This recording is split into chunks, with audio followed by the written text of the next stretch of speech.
My son wanted $100,000 for his startup. I refused.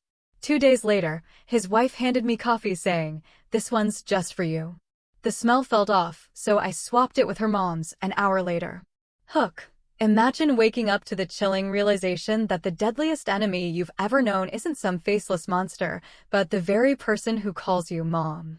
This isn't just a story. It's a raw, brutal chronicle of family betrayal, attempted murder, and a revenge so devastating it would make the devil himself flinch. My name is Colleen Princewell, and at 68 years old, I thought I understood the dark price of an $80 million oil fortune. I knew money could talk, could scream, could even lie, but I never imagined it could turn my own son into a cold-blooded killer. Main story *, our Princewell estate wasn't just land. It was a sprawling, 500-acre kingdom carved out of raw Texas earth, where oil derricks tirelessly pumped liquid gold, a legacy my grandfather had literally fought and bled for. The mansion itself?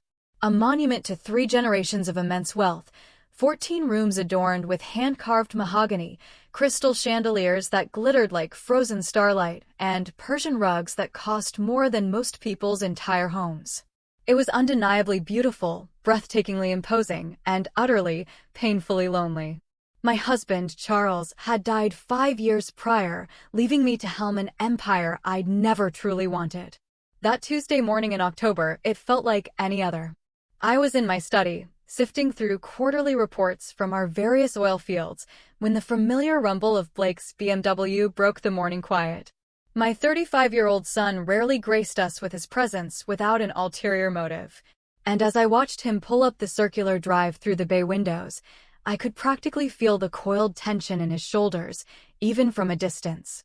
Blake had always possessed that privileged, prep school kind of handsome, the kind that effortlessly opened doors but often closed minds. Yet, lately, a disturbing shift had occurred. The easy, arrogant confidence of his youth had curdled into a desperate, almost ravenous hunger. It was the haunted gaze of a man who'd tasted failure and found it profoundly, bitterly unpalatable. "Mom," he blurted, bursting into my study without even the courtesy of a knock. His expensive suit was wrinkled, his usually perfectly coiffed hair disheveled. "We need to talk." I slowly set down my reading glasses, my gaze unwavering as I studied his face. Dark circles shadowed his eyes, and a barely perceptible tremor in his hands betrayed a deeper agitation he desperately tried to conceal. "Of course, sweetheart. Sit down. You look terrible."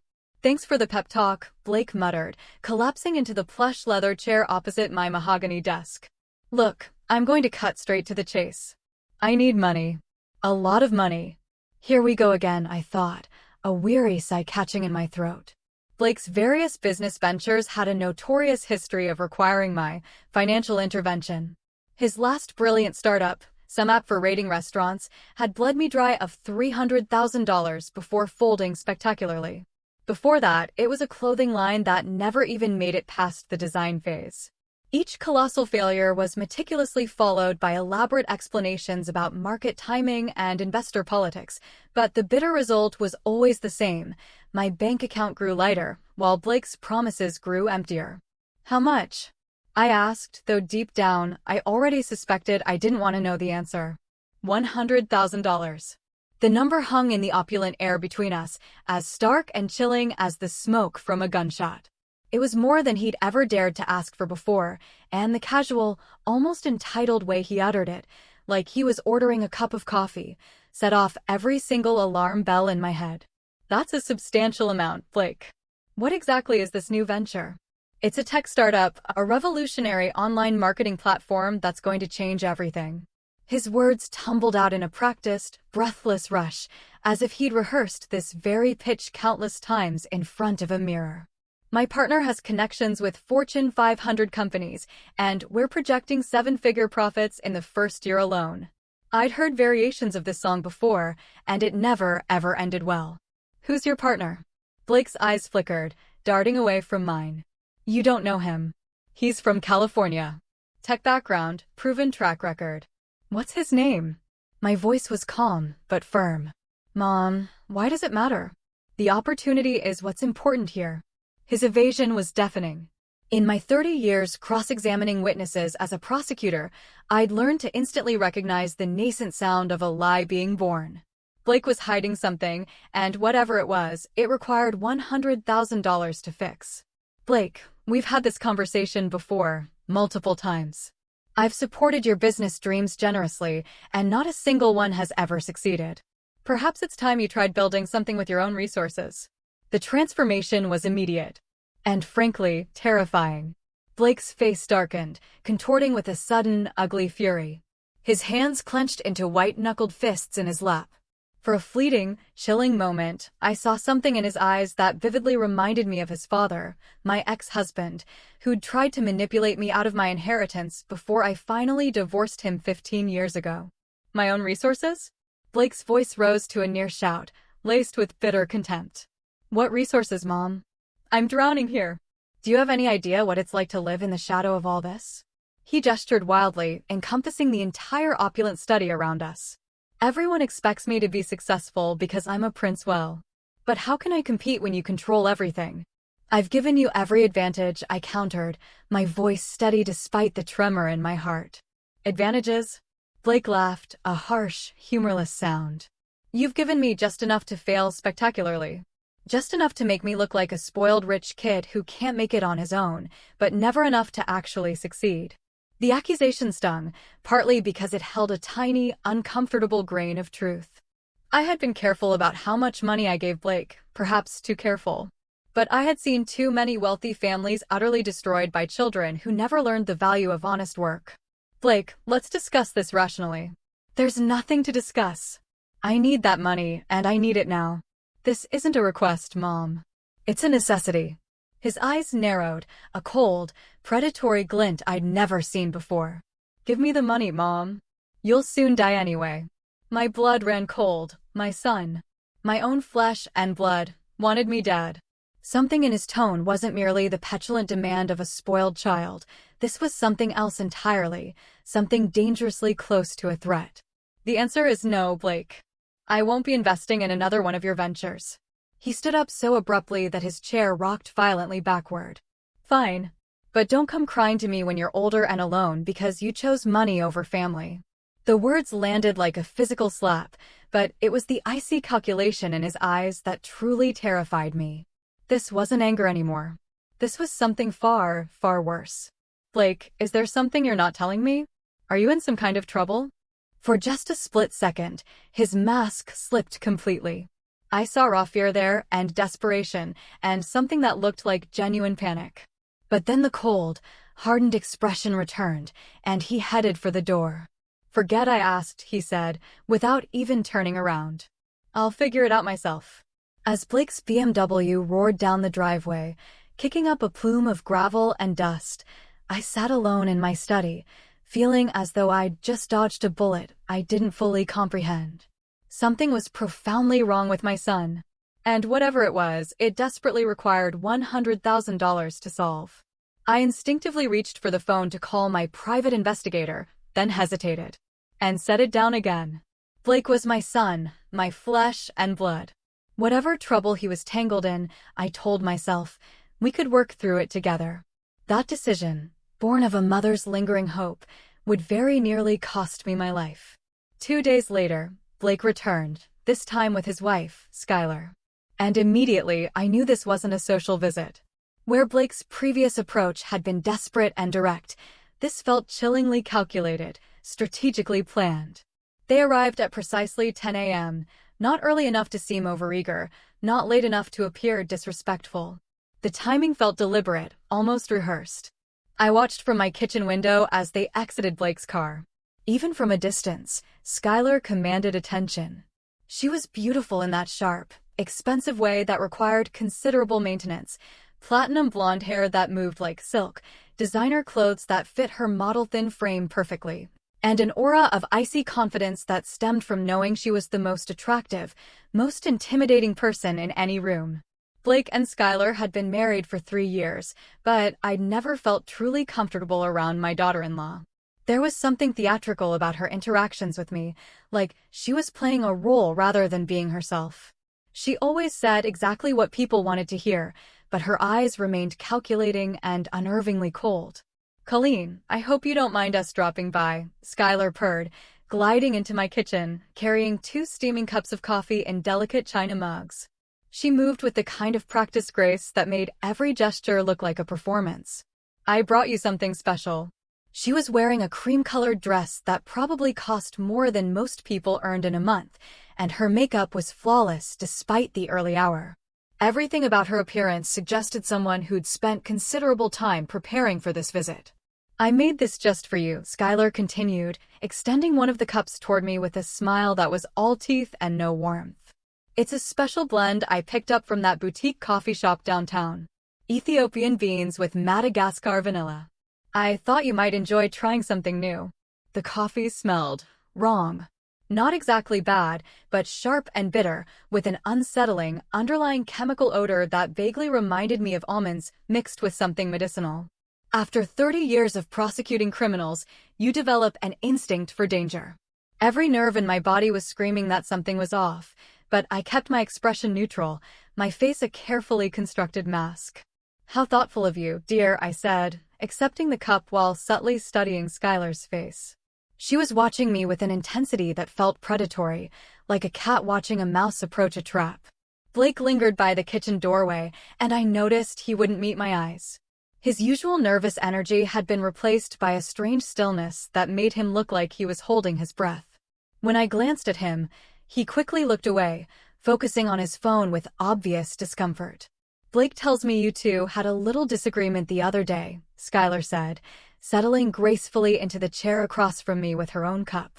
"About business opportunities and family support." The way she said family support made it sound like an obligation rather than a choice. I noticed she hadn't taken a sip of her coffee yet, despite encouraging me to drink mine. "We had a discussion about financial boundaries," I said carefully. "Blake has some wonderful entrepreneurial energy, but I think it's important for him to develop his own resources." "Of course," Skylar agreed, her smile never wavering. "Independence is so important, though it can be challenging when family members have such different perspectives on success." As Skylar turned slightly to glance at Blake, I made a split-second decision that would save my life. Using that precise moment when her attention was diverted, I quickly switched our cups. They were identical white china mugs, and the exchange took less than 2 seconds. "Blake's told me so much about his latest venture," I said, testing to see how much Skylar truly knew about her husband's mysterious business partner. "It sounds very promising." Something flickered in Skylar's eyes. Surprise, perhaps? Or annoyance? "Yes, he's very excited about the potential." "And his partner?"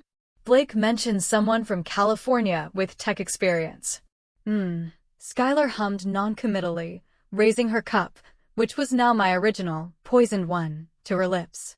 Innovation is so important in today's market. We chatted about meaningless things while I pretended to sip my coffee and watch Skylar take her first real drink. Her face twisted slightly, like she'd tasted something profoundly unpleasant. I saw her eyes widen with what looked like confusion, but she said nothing about the flavor, which was interesting. "This is delicious," I lied, setting my cup down after another fake sip. "You'll have to tell me where you found this blend." "The shop on Elm Street," Skylar said abruptly, and I could practically see her mind working, trying to process something that simply didn't make sense to her. Blake was checking his watch with increasing frequency, and there was a palpable tension in the room, like a storm building on the horizon. Whatever they'd come here to accomplish wasn't going according to plan. 20 minutes later, Skylar started coughing. It began as a small, polite clearing of her throat, but quickly escalated into deep, violent spasms that shook her entire body. Her face flushed an alarming red, then began to take on a grayish pallor that made her look genuinely, horrifyingly ill. "Something's wrong," she gasped, gripping the edge of the table as the coughing grew worse, her voice becoming hoarse and strained. I can't breathe properly." Blake rushed over from his position by the door, his concern appearing genuine, or at least, incredibly well acted. "Skylar, what's happening? Are you having an allergic reaction?" "Hospital," she wheezed, her breathing becoming increasingly labored. "Need to go to the hospital now." As we rushed to prepare for the emergency room, Skylar leaning heavily on Blake, making appropriately distressed noises. One thought kept repeating in my mind, that coffee was meant for me. Which meant my loving daughter-in-law had just poisoned herself with her own murder weapon. The irony was so perfect, so deliciously poetic, it almost made me smile. The ride to Mercy General Hospital felt like a scene ripped straight from a medical drama, complete with Skylar's increasingly theatrical symptoms and Blake's perfectly calibrated concern. I sat in the back seat, watching this performance unfold, and marveled at the precision of their act. Skylar's breathing had become labored and raspy, her skin was flushed and blotchy, and she was clutching her throat like she was fighting for every single breath. If I hadn't known better, I would have been genuinely worried about her condition. But knowing what I knew about the coffee's intended target, I found myself studying her symptoms with a cold, almost clinical detachment. "How are you feeling, sweetheart?" Blake asked for the third time in 10 minutes, his voice pitched perfectly between concern and panic. "Just hold on. We're almost there." "Burns," Skylar managed to gasp between violent coughing fits. "Throat burning. Cyanide poisoning, the almond smell. The respiratory distress. The burning sensation." Someone had done their homework. Cyanide was fast-acting, difficult to detect without specific tests, and would cause exactly the symptoms Skylar was experiencing. If she'd given me the full dose intended for my body weight, I would likely be dead by now. The emergency room at Mercy General was controlled chaos, a familiar mix of genuine emergencies and hypochondriacs that made triode such an art form. But Skylar's condition was dramatic enough to get immediate attention. "We need help," Blake called out as we entered, supporting his wife, who was now making choking sounds that would have been truly alarming if they weren't so perfectly timed. "My wife can't breathe." The medical team responded with impressive efficiency. Within minutes, Skylar was on a gurney, hooked up to monitors, and surrounded by nurses taking vitals and asking rapid-fire questions. "When did the symptoms start?" Dr. Amanda Rodriguez asked, clipboard in hand, stethoscope around her neck. "About 30 minutes ago," Blake answered, playing the role of concerned husband to perfection. "She was fine this morning, then suddenly started coughing and having trouble breathing." "Any known allergies, medications, recent changes in diet or environment?" "Nothing," Blake said. "She's always been perfectly healthy." I watched this exchange with growing fascination. Blake was answering all the questions smoothly, never hesitating, never appearing uncertain. Either he was remarkably calm under pressure, or he'd prepared for exactly this scenario. "Mrs. Morrison," Dr. Rodriguez addressed Skylar directly. "Can you tell me what you were doing just before the symptoms started?" "Coffee," Skylar whispered, her voice barely audible. "Having coffee with her." Her eyes found mine across the small examination area. The way she said her carried an unmistakable note of accusation. Even in her supposedly weakened state, Skylar was already laying the groundwork for what was to come. Dr. Rodriguez followed Skylar's gaze to me. "Are you family?" "I'm her mother-in-law," I said. "We were having morning coffee when she became ill." "Did you both drink the same coffee?" "Similar," I said carefully. Skylar prepared it. 2 cups from the same pot. Dr. Rodriguez made notes on her clipboard, and I could see the wheels turning in her medical mind. Food poisoning was always a possibility when multiple people consumed the same substance. But only one person getting sick suggested either an allergic reaction or something far more sinister. "We're going to run some blood tests," Dr. Rodriguez announced. "In the meantime, let's get you on oxygen and see if we can make you more comfortable." As the medical team worked on Skylar, Blake turned to me with an expression I couldn't quite read. "Mom, I'm going to run home and get some of her things. Pajamas, medications. You know how hospitals are." "Of course, sweetheart," I said, patting his arm. "Take your time." It was interesting how quickly Blake was leaving, especially when his wife was potentially fighting for her life. Either he was remarkably trusting of the medical staff, or he had somewhere else he urgently needed to be. I settled into the uncomfortable plastic chair in the waiting area, surrounded by the familiar sounds of medical emergencies and human suffering. The magazines were outdated, the coffee was terrible, and the fluorescent lighting made everyone look slightly dead. It was the perfect setting for contemplating attempted murder. 3 hours later, Blake returned with an overnight bag, looking appropriately exhausted and worried. His timing was impeccable. He walked through the door just as Dr. Rodriguez emerged from the treatment area with news. "We found traces of cyanide in her bloodstream," Dr. Rodriguez announced with clinical precision. "This appears to be deliberate poisoning. I'm required by law to contact the authorities." Cyanide. The word hung in the air like an accusation. Blake's face went pale, and he grabbed my arm as if seeking support. "Poisoning," he repeated, his voice cracking with what sounded like genuine shock. "But how? Who would do something like that?" Before Dr. Rodriguez could answer, Skylar's voice rang out from behind the curtain, weak, but remarkably clear for someone who'd been at death's door. "She did it," Skylar said, her finger pointing directly at me when the curtain was pulled back. "Colleen poisoned my coffee. She tried to kill me." The accusation hit the room like a bomb. Dr. Rodriguez stared at me with a mixture of shock and suspicion, while Blake looked like he'd been slapped. "That's impossible," Blake said, but his voice lacked conviction. "Mom would never." "She made the coffee herself," Skylar continued, her voice gaining strength with each word. "She handed it to me personally. She watched me drink it." "Well, that was gratitude for you." Here I'd inadvertently saved her life by switching cups, and she was repaying the favor by trying to frame me for attempted murder. The irony was delicious, even if the consequences were likely to be serious. Detective James Morrison arrived at the hospital within 30 minutes of Dr. Rodriguez's call, which suggested that attempted murder cases received priority attention in our quiet Texas town. He was younger than I'd expected, maybe early 40s, with the kind of sharp eyes that missed nothing and the patient demeanor of someone who'd heard every lie in the book. "Mrs. Princewell," Detective Morrison said, introducing himself with a firm handshake. "I understand there's been an incident involving poisoning. I'd like to speak with you privately if that's all right." We moved to a small consultation room down the hall from where Skylar was still receiving treatment.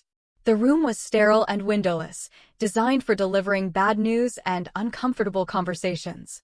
"I want to be clear from the start," Detective Morrison began, opening his notebook.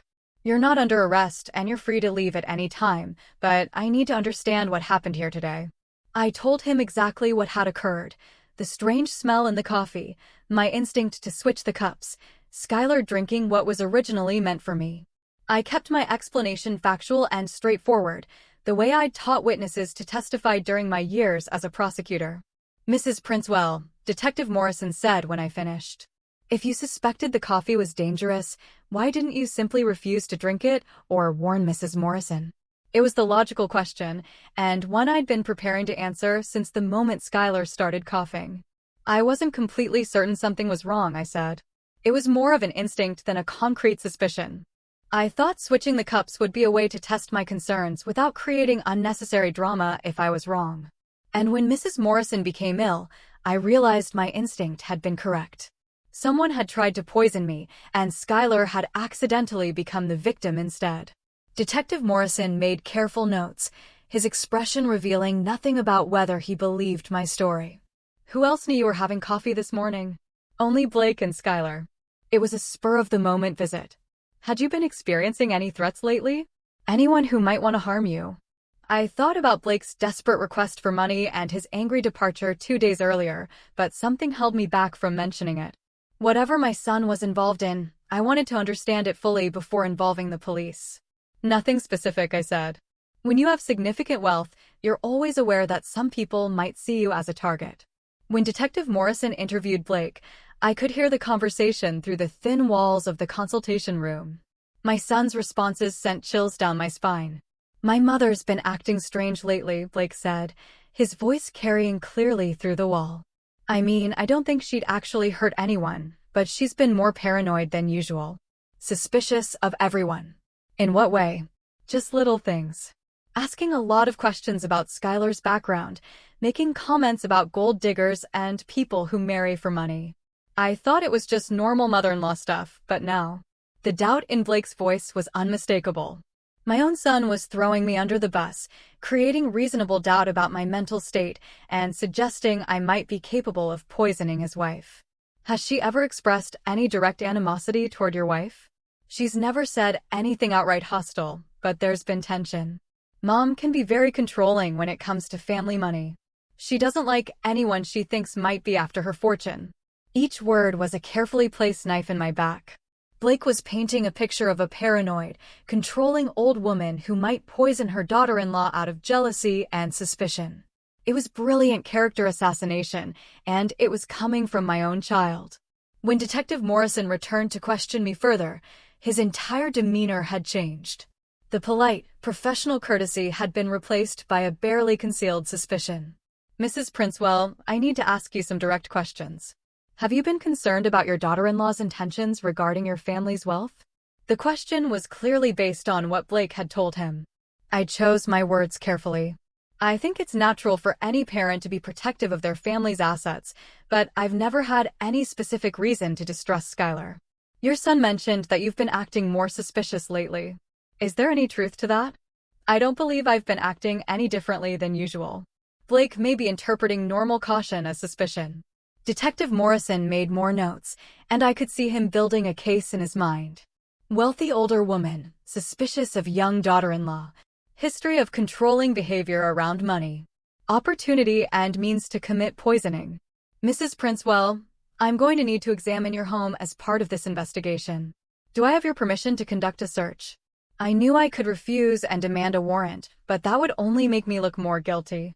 Of course, Detective. I have nothing to hide. We'll also need to examine any computers, phones, or other devices that might contain relevant information.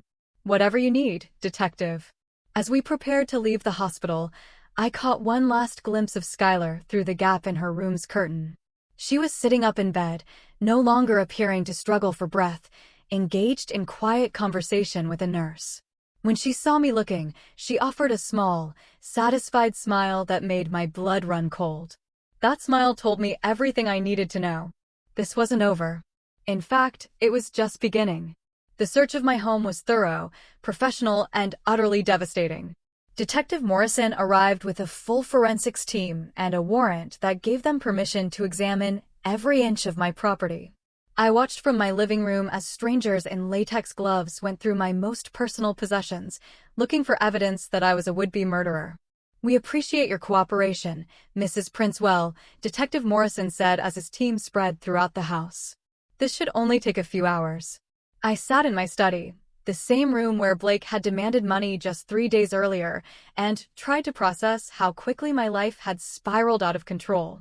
72 hours ago, I'd been a wealthy widow living quietly on her family's estate. Now, I was the prime suspect in an attempted murder case. The forensics team worked with methodical precision, photographing everything, dusting for fingerprints, and collecting samples from surfaces throughout the house. They paid particular attention to the kitchen, where Skylar claimed to have prepared the poisoned coffee. "Ma'am," one of the technicians called from the kitchen. "Can you show us where the coffee supplies are kept?" I led them to the pantry, where my housekeeper kept various coffee beans, filters, and accessories. Everything looked normal to me, but the technicians treated each item like potential evidence, carefully bagging and labeling anything that might have come into contact with poison. "What about cleaning supplies?" Detective Morrison asked. "Anything that might contain chemical compounds?" I showed them to the utility room, where we kept the usual household chemicals, bleach, ammonia, drain cleaners, and various other toxic substances that could be found in any home. Again, they photographed and sampled everything. 2 hours into the search, I heard one of the technicians call out from the guest bathroom upstairs. "Detective Morrison, you need to see this."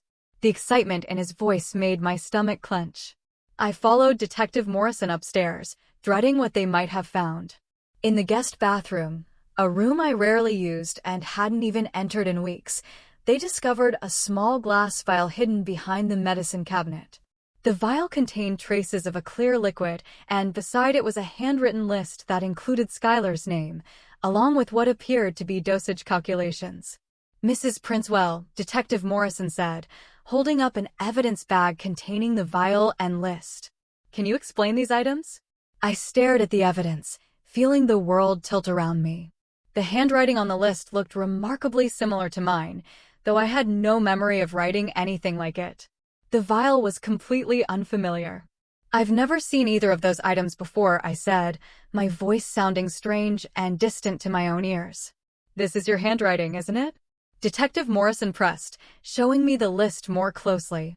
Looking at it carefully, I had to admit that it did look like my handwriting, the formation of the letters, the particular way I crossed my T's and dotted my I's. Whoever had written this had either studied my writing extensively or— Detective Morrison, I said slowly, a horrifying realization dawning. I need to tell you something important. While we were at the hospital this morning, Blake left for several hours to get Skylar's belongings from their house. He would have had access to my home during that time. Are you suggesting your son planted this evidence? The words sounded insane even as I said them, but I couldn't ignore the obvious timeline. I'm saying that someone with access to my house and knowledge of my handwriting could have placed these items here while we were at the hospital. Detective Morrison studied me carefully. Mrs. Princewell, that's a very serious accusation to make against your own son. It's not an accusation. It's an observation about opportunity and access. But even as I said it, I could see the doubt in Detective Morrison's eyes. The grieving mother, caught red-handed with evidence of attempted murder, trying to blame her innocent son. It was exactly the kind of desperate deflection that guilty people attempted when cornered.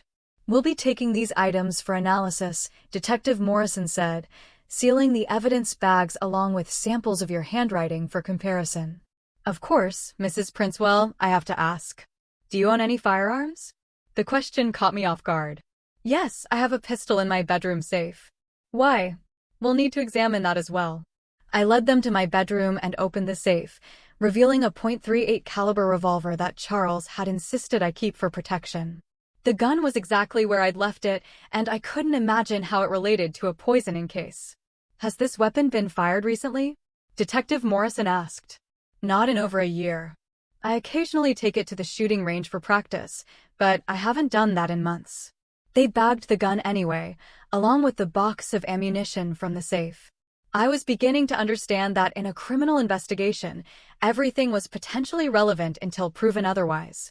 As the search team finished their work, Detective Morrison pulled me aside for a final conversation.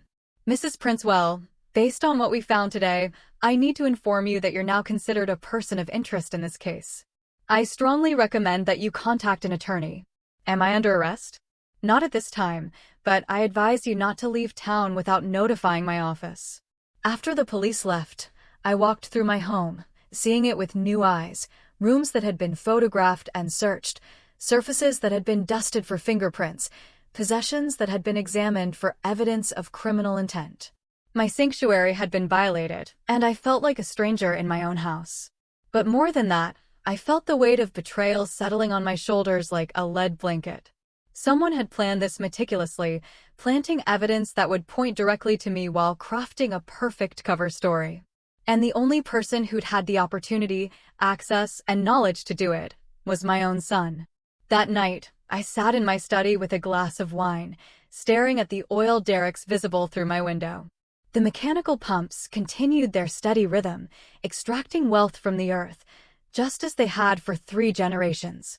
But for the first time since inheriting this empire, I wondered if it would all die with me. Blake hadn't just tried to rob me. He tried to murder me and frame me for the attempted murder of his wife. The sheer complexity and cruelty of the plan took my breath away. But he'd made one crucial mistake. He'd underestimated his mother. I picked up my phone and dialed a number I hadn't used in 5 years. Harrison Cole speaking. Harrison, it's Colleen. I need your help. Someone's trying to destroy me, and I think it might be my own son. Harrison Cole had been my closest colleague during my 25 years as a prosecutor.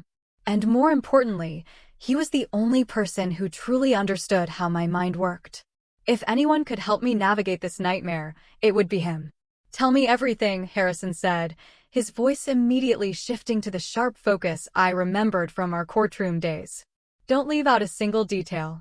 Harrison listened without interruption as I explained the entire sequence of events: Blake's desperate request for money, the poisoned coffee, the convenient evidence planted in my home, and Blake's calculated betrayal during the police interviews.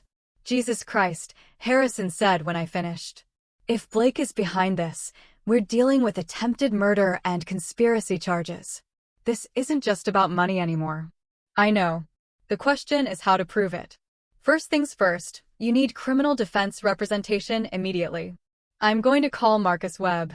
He's the best defense attorney in the state, and he owes me a favor from the Anderson case. Harrison, there's something else. I think Blake might be in serious trouble with dangerous people. The way he demanded that money, the desperation in his voice, this feels like more than just another failed business venture. What kind of trouble? I don't know yet, but I want to find out. If Blake is involved with criminals, it might explain why he's willing to commit murder for inheritance money. Harrison was quiet for a moment, and I could almost hear him thinking. I still have contacts in law enforcement. Let me make some discreet inquiries about Blake's recent activities. But in the meantime, you need to assume you're under surveillance. Everything you do, everywhere you go, everyone you talk to, the police will be watching. I understand. And be very careful around Blake and Skylar. If they're willing to commit murder once, they won't hesitate to try again. Marcus Webb arrived at my house that evening carrying a briefcase and the kind of serious expression that defense attorneys wore when their clients were in deep trouble. He was younger than I'd expected, maybe early 50s, but Harrison assured me that his age was offset by his brilliance and his complete lack of ethics when it came to protecting his clients. Mrs. Princewell, Marcus said, settling into my study like he owned the place. Harrison has briefed me on your situation. You're in significant legal jeopardy, but the case against you has some interesting weaknesses, such as the timeline. For one, the poisoning appears to have been planned in advance, but you had no way of knowing that Blake and Skylar would visit you this morning. If you were planning to poison your daughter-in-law, you would need advanced notice of her presence. Unless the prosecution argues that I was planning to poison Blake and Skylar was an opportunistic victim. A good prosecutor, I knew, could make that argument. Yes, they could argue that. But there's another problem with their case, motive. Meaning, why would you want to kill Blake? He's your son and your only heir. His death would actually complicate your estate planning significantly. I thought about the life insurance policy I suspected might exist, but decided to keep that information to myself for now. What about Skylar? They could argue I wanted to eliminate her to protect Blake's inheritance. Possibly, but that's a weak motive for murder. Wealthy families deal with gold-digging spouses through prenups and trusts, not poison. Marcus opened his briefcase and pulled out a legal pad. Tell me about the evidence they found in your house, the vial and the handwritten list. I described the items in detail, emphasizing how the handwriting looked like mine, but that I had no memory of creating the list. Marcus made careful notes, occasionally asking clarifying questions about the timeline and Blake's access to my home. The planted evidence is actually our strongest defense, Marcus said. It's almost too convenient. Real poisoners don't usually leave behind signed confessions with their victim's name and dosage calculations. What's our next step? We need to investigate Blake and Skylar independently. If they're running a con, there will be evidence, financial records, communication patterns, possibly even previous victims. Previous victims? Marcus leaned back in his chair, studying me carefully. If your son is willing to murder his own mother for inheritance money, this probably isn't his first rodeo. People don't usually jump straight to matricide without working their way up through smaller crimes. The thought sent ice through my veins. You think they've done this before? I think we need to find out. Harrison is already running background checks on both of them. If there are any red flags in their past, we'll find them. That night, I barely slept. Every sound in the house made me jump. Every shadow seemed threatening. I'd installed a state-of-the-art security system years ago, but knowing that my son had keys and access codes made it feel useless. Around 3 a.m., I heard a car in my driveway. From my bedroom window, I could see Blake's BMW parked near the front door. I watched as he sat in the driver's seat for several minutes, making phone calls and appearing agitated. Finally, he got out and approached the house. Instead of using his key, he knocked softly on the front door. When I didn't answer, he tried the handle and found it locked. He walked around the perimeter of the house, testing windows and checking for other entry points. This wasn't the behavior of a concerned son checking on his mother. This was reconnaissance. After 20 minutes, Blake gave up and drove away. I immediately called Marcus Webb. He was casing the house, I told Marcus, looking for ways to get inside without using his key. Did you record any of this? The security cameras should have captured everything. Perfect. Don't touch those recordings. We'll need them if this goes to trial. The next morning brought more bad news. Detective Morrison called to inform me that the preliminary forensics results had confirmed my fingerprints on the poison vial and that the handwriting analysis was consistent with my writing samples. Mrs. Princewell, Detective Morrison said, I need you to come to the station for additional questioning. You have the right to have your attorney present.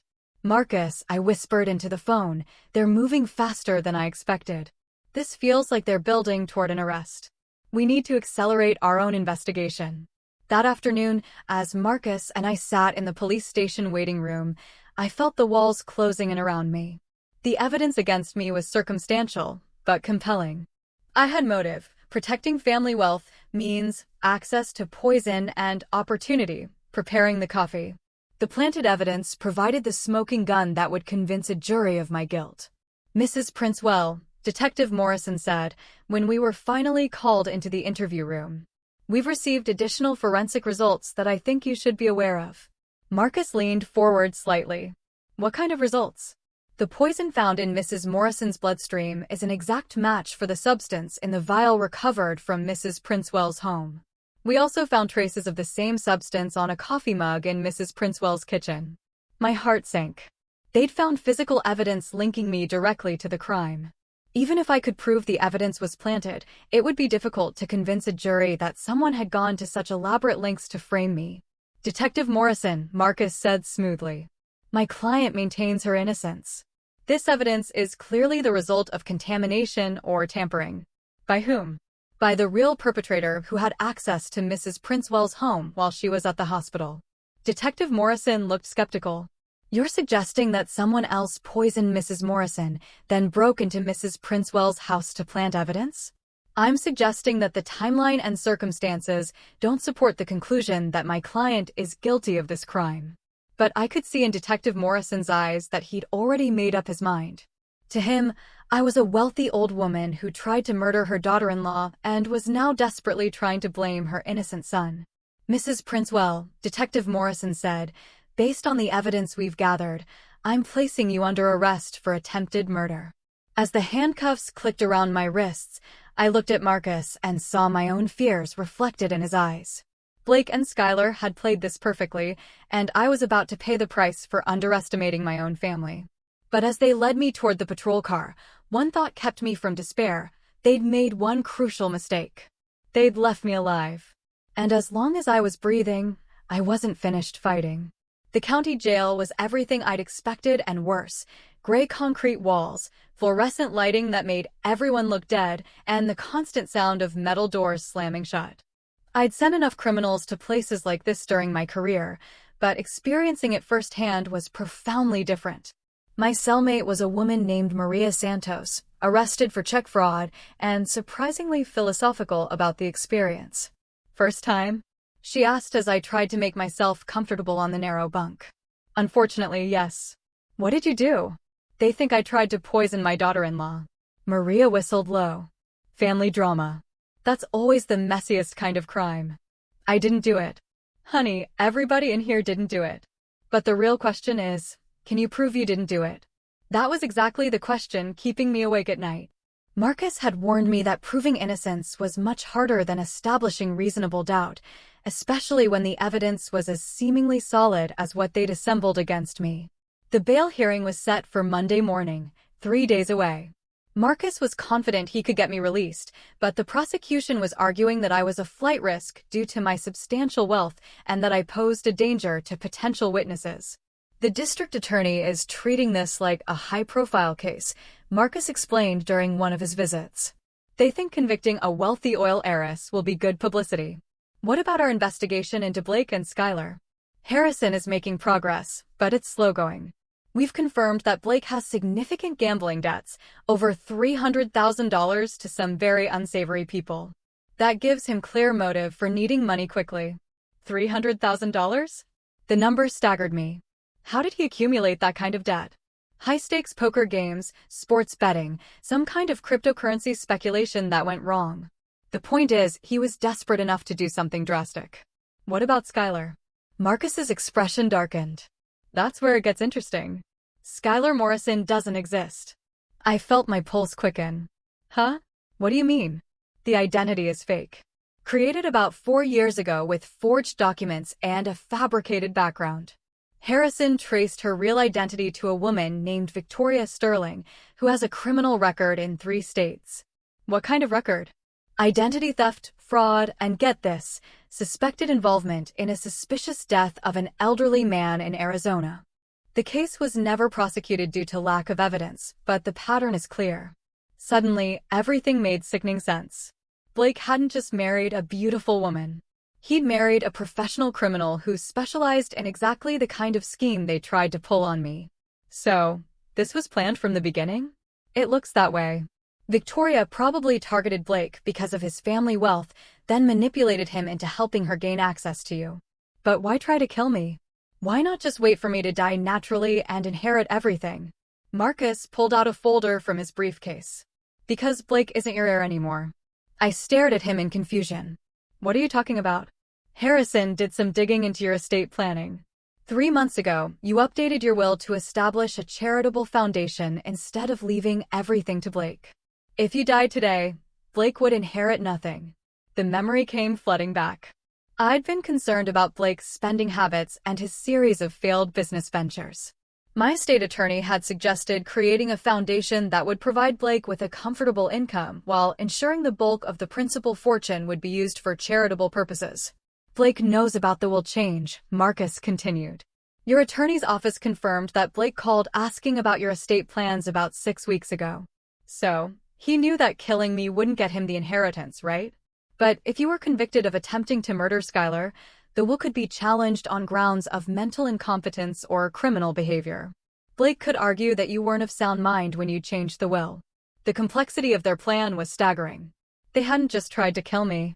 They tried to destroy my reputation and mental competency so that Blake could inherit my fortune even after I'd specifically disinherited him. There's more, Marcus said. We found evidence that Blake has been taking out loans against his expected inheritance.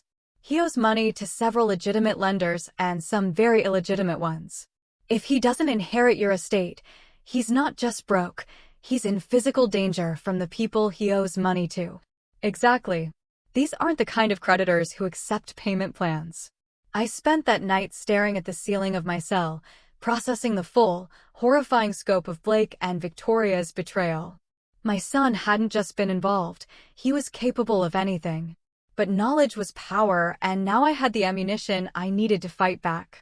Midway subscribe line asterisk, and if you're still replaying those chilling betrayals in your mind, make sure to hit that subscribe button right now.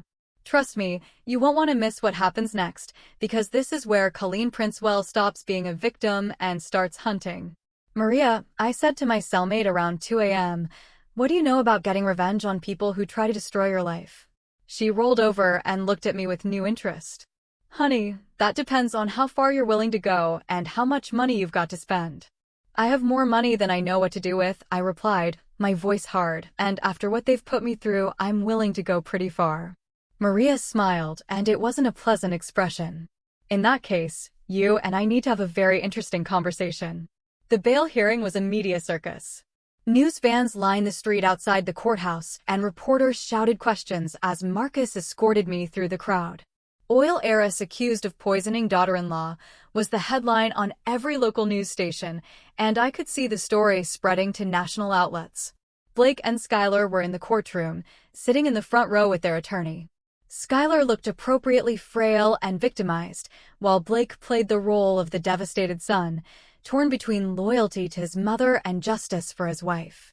Judge Patricia Williams presided over the hearing with the no-nonsense efficiency I remembered from my prosecutorial days.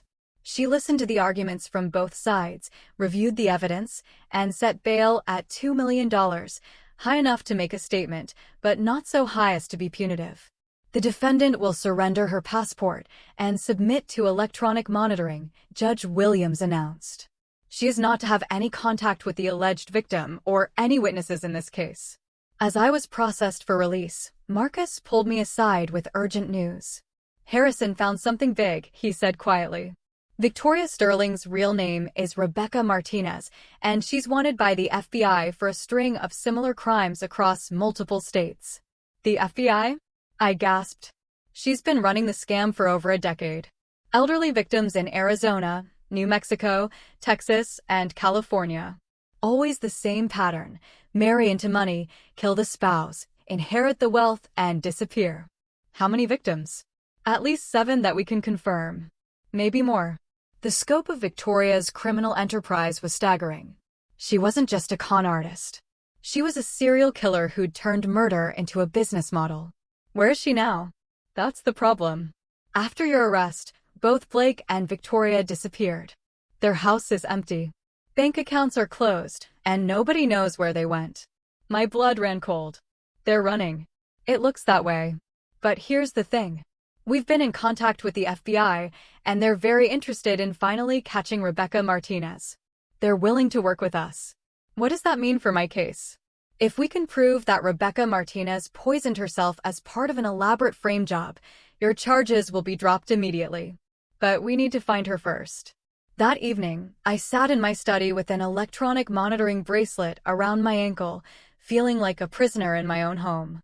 The media attention had been overwhelming, reporters camping outside my gates, helicopters circling overhead, and a constant stream of phone calls from journalists wanting my side of the story.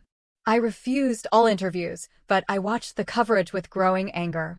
Blake was giving carefully orchestrated statements to sympathetic reporters, painting himself as the tragic son of a mentally unstable mother who'd finally snapped under the pressure of aging and wealth. My mother has been increasingly paranoid over the past year, Blake told Channel 5 News. She's made accusations against multiple family members and friends, claiming they're after her money. I think the stress of managing such a large estate has affected her judgment. It was a masterful performance, designed to support the prosecution's theory that I was suffering from age-related mental decline that had led to irrational and violent behavior. But Blake had made one crucial mistake. In his eagerness to appear on television, he revealed that he and Victoria were still in the area. The interview had been conducted at a local hotel, which meant they hadn't fled as far as we'd thought. I called Marcus immediately. Did you see Blake's interview? I saw it. Harrison is already working with the FBI to trace their location. Marcus, I want to end this. All of it. I'm tired of being reactive. It's time to go on the offensive. What did you have in mind? I've been thinking about this since my conversation with Maria in jail. I want to set a trap. Use myself as bait to draw them out into the open. Colleen, that's incredibly dangerous. If Rebecca Martinez is willing to commit murder, she won't hesitate to try again. That's exactly what I'm counting on. The plan I outlined to Marcus was elegant in its brutal simplicity. We would leak information suggesting that I'd hidden evidence that could clear my name, documents or recordings that proved Blake and Victoria had framed me. The bait would be irresistible to them, because as long as that evidence existed, they would never be safe. They'll have to come after me, I explained. Either to steal the evidence or to kill me before I can use it. And when they do, the FBI will be waiting. Marcus was quiet for a long moment. This is either brilliant or suicidal. I'm not sure which. After what they've put me through, I'm not sure I care. The leak was carefully orchestrated through Harrison's media contacts. By the next morning, rumors were circulating that Colleen Princewell had discovered evidence proving her innocence and was planning to present it to authorities within 48 hours. The story was vague enough to be believable, but specific enough to create urgency. If Blake and Victoria thought I had evidence that could expose them, they would have to act quickly. All I had to do was wait for them to come to me. The waiting was the hardest part. For 2 days, I went through the motions of normal life while wearing a wire and knowing that FBI agents were positioned around my property. Every phone call could be the setup for an ambush. Every visitor could be a potential assassin. Marcus had wanted to evacuate me to a safe house, but I'd insisted on staying at the estate. If Blake and Victoria were going to make a move, it would be on familiar ground where they felt confident, and I appeared vulnerable. On the 3rd night, they took the bait. I was in my study, pretending to review documents while actually reading a novel, when the motion sensors detected movement near the back of the house. The FBI had installed additional security equipment that would alert them to any intrusion, but I was on my own until they could respond. Blake appeared first, slipping through the French doors that led from the garden to my living room. He moved with practiced stealth, clearly familiar with the house's layout and security blind spots. Victoria followed a moment later, carrying what looked like a small medical bag. I remained in my study, but I could hear their whispered conversation through the thin walls. Where would she hide it? Victoria asked, her voice carrying a slight accent that hadn't been present when she was playing the role of sweet daughter-in-law. Probably in the safe, Blake replied. She keeps all her important documents there. What's the combination? My birthday. She's sentimental like that. They moved through my house like they owned it, searching methodically for evidence that didn't exist. I could hear drawers being opened, papers being shuffled, and the occasional curse when they came up empty-handed. Blake, Victoria said after 20 minutes of fruitless searching. Are you sure she has something? This could be a trap. She has to have something. How else would she know to switch the coffee cups? Maybe she got lucky. No, my mother's too smart for luck.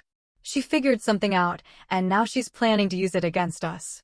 The grudging respect in Blake's voice might have been flattering under different circumstances. Even after trying to murder me, he still recognized that he'd underestimated his opponent. We need to find her, Victoria said. Make her tell us where it is. And then we finish what we started. They found me exactly where I wanted them to, sitting in my study with my back to the door, apparently absorbed in reading documents. Blake entered first, moving with the confidence of someone who thought he had the upper hand. Hello, Mother. I turned slowly, letting surprise and fear show on my face. Blake, what are you doing here? You're not supposed to contact me. We need to talk, Blake said, while Victoria positioned herself near the door to block any escape attempt. About the evidence you think you have. I don't know what you mean. Victoria stepped forward, and I saw that she was holding a syringe. Mrs. Princewell, we know you have something that could hurt us. Tell us where it is, and this will be quick and painless. The mask was completely off now. Victoria's sweet southern accent had been replaced by something harder and more dangerous. This was Rebecca Martinez, the professional killer, and she was done pretending to be anything else. There is no evidence, I said, allowing my voice to shake with what appeared to be terror. I made it up. I thought if people believed I had proof of my innocence, they might look more carefully at what really happened. Blake and Victoria exchanged glances. You're lying, Blake said. She's not, Victoria replied, studying my face with professional assessment. She's telling the truth. There is no evidence. Then why are we here? Victoria smiled. And it was the most terrifying expression I'd ever seen. Because now we know for certain that she doesn't have anything on us, which means we can finish this properly. She raised the syringe, and I saw my death reflected in her cold eyes. Wait, I said, my voice barely a whisper. Before you kill me, I need to know something. What? Was any of it real? Did Blake ever actually love me, or was this always about the money? Blake's face twisted with something that might have been genuine emotion. Mom, he loves your money, Victoria cut him off, her voice flat. Just like I do. Just like everyone who's ever pretended to care about you. It was the cruelest thing she could have said, and it was exactly what I needed her to say. Thank you, I said quietly, for telling me the truth. Victoria frowned, confused by my response. That confusion lasted exactly long enough for the FBI agents to crash through every entrance to my study simultaneously. FBI. Hands where we can see them. The arrest was swift and efficient. Blake went down without a fight, but Victoria tried to use the syringe as a weapon before being tackled by Agent Sarah Chin. The entire encounter was over in less than 30 seconds. As they read Blake and Victoria their rights, I sat in my chair and watched my son's life implode in real time. He looked at me with something between hatred and disbelief. You set us up, he said. You tried to murder me, I replied. I just returned the favor. Ending *6 months later, I sat in a federal courtroom, watching Rebecca Martinez receive 4 consecutive life sentences for the murders she'd committed across multiple states. The evidence against her was overwhelming. DNA, fingerprints, financial records, and most damning of all, the recorded confession she'd made in my study. Blake received 25 years for conspiracy to commit murder and fraud. As they led him away in shackles, he turned to look at me one last time. I felt nothing but cold satisfaction. The media had turned me from suspected murderer into heroic victim overnight. Oil heiress helps FBI catch serial killer was much better publicity than my original headlines, and offers for book deals, movie rights, and interviews were pouring in. I declined them all. Some stories, I decided, were too personal to share with the world. Marcus had done an excellent job managing the legal aftermath. All charges against me were dropped, my reputation was restored, and I was free to return to my quiet life on the estate. But quiet wasn't what I wanted anymore. Using my considerable resources and Harrison's law enforcement connections, I'd spent the past 6 months systematically destroying every aspect of Blake and Victoria's criminal network. Their co-conspirators were arrested. Their hidden assets were seized, and their reputations were obliterated so thoroughly that even their fellow inmates knew exactly what kind of monsters they were. Blake's gambling debts were still outstanding, and the people he owed money to weren't the forgiving type. Prison might actually be the safest place for him, though I'd made sure that information about his crimes and his family's wealth had reached the right ears. 25 years was going to feel much, much longer when you were constantly looking over your shoulder. For Victoria, I'd arranged something special. The families of her previous victims had been very interested to learn about her location and daily routines. Prison justice operated by its own rules, and serial killers who targeted elderly people weren't popular with the general population. But my greatest satisfaction came from my updated will. The principle of our family fortune would be used to help creatures who deserve love and care, rather than the human predators who tried to destroy me. Blake would inherit nothing except the knowledge that his greed had cost him everything. This morning, I received a letter from Blake. It was full of apologies, explanations, and desperate pleas for forgiveness. He claimed Victoria manipulated him, that he never intended for things to go so far, that he still loved me despite everything. I read it, and then, without a word, I fed it into the roaring fire of my study fireplace. Some betrayals, you see, are simply too deep for forgiveness. Some wounds will never truly heal. Blake chose Victoria, chose her blood money over the mother who had given him absolutely everything.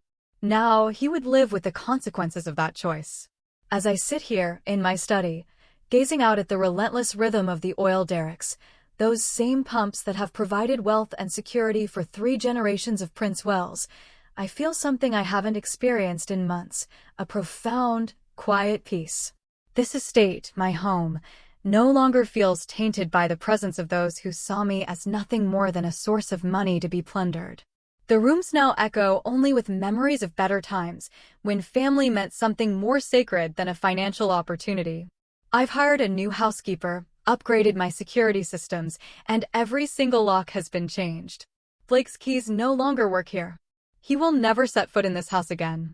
My new will brings me a daily, deep satisfaction, knowing that every single penny of my fortune will go to causes that truly matter, to help creatures who deserve love and care, rather than the human predators who tried to destroy me. The Princewell name will survive, yes, but it will be associated with generosity and compassion, not the kind of twisted family dysfunction that Blake and Victoria represented. Tonight, I'll pour myself a glass of wine, and I'll toast to justice served. Not just the kind that comes from courtrooms and judges, but the fierce, primal kind that comes from refusing to be anyone's victim. Blake and Victoria thought they were dealing with a lonely, easily manipulated old woman. They learned, far too late, that Colleen Princewell hadn't survived this long by being weak. Some people collect art or jewelry. Me? I collect the satisfaction of watching my enemies destroy themselves through their own greed and stupidity. And in that collection, Blake and Victoria's downfall will always, always hold a place of honor. Call to action, CTA This Story, My Story, is a stark reminder of what some people are capable of, even those closest to you. I'm left wondering, what would you have done in my place, when faced with such an unthinkable betrayal? Tell me your thoughts in the comments below, I truly want to know.